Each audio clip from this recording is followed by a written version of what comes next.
Here's best-selling Christian author and teacher Eddie Smith with another spiritual warfare moment. Hi there, this is Eddie Smith with another spiritual warfare moment. You know, I was at a spiritual warfare event one time years ago, and that night there was great excitement. It's easy to get people excited about spiritual warfare. What's hard is getting them educated and trained about doing spiritual warfare. What's hard is teaching them the truth about spiritual warfare, because imaginations and flesh go wild in those situations. That night there was at the end of the praise and worship time, which was really more warfare music than worship. And by the way, warfare music's fine. I've written it and we've recorded it and we use it.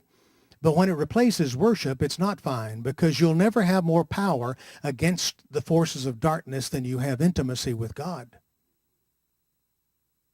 At the end of the worship time, there was processional.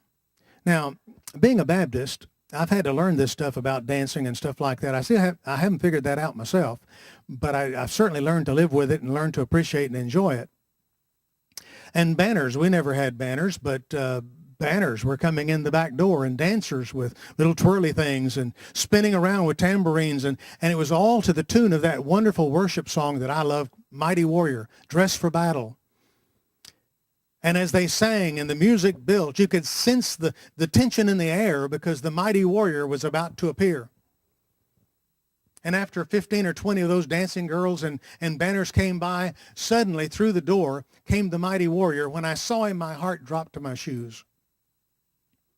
He was about a 4'3" investment banker who had on leotards, ballet shoes.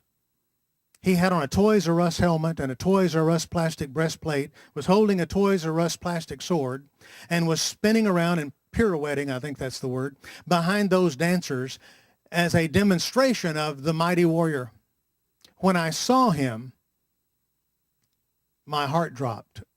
I thought to myself, if he looks this ridiculous to me, how must he look to those principalities and powers and rulers of the darkness that reign over this city? It was that day that I told God, God, I will serve you. I will confront hell with a water pistol if you tell me to. I will do anything, I will say anything to any spiritual principality or power, or to the devil himself. Just don't ever give me an assignment like this. I don't ever want to say anything to the enemy and then turn around and see him smiling at me. Think about that. I'll talk to you later. Order your copy of Eddie's Making Sense of Spiritual Warfare today at www.prayerbookstore.com.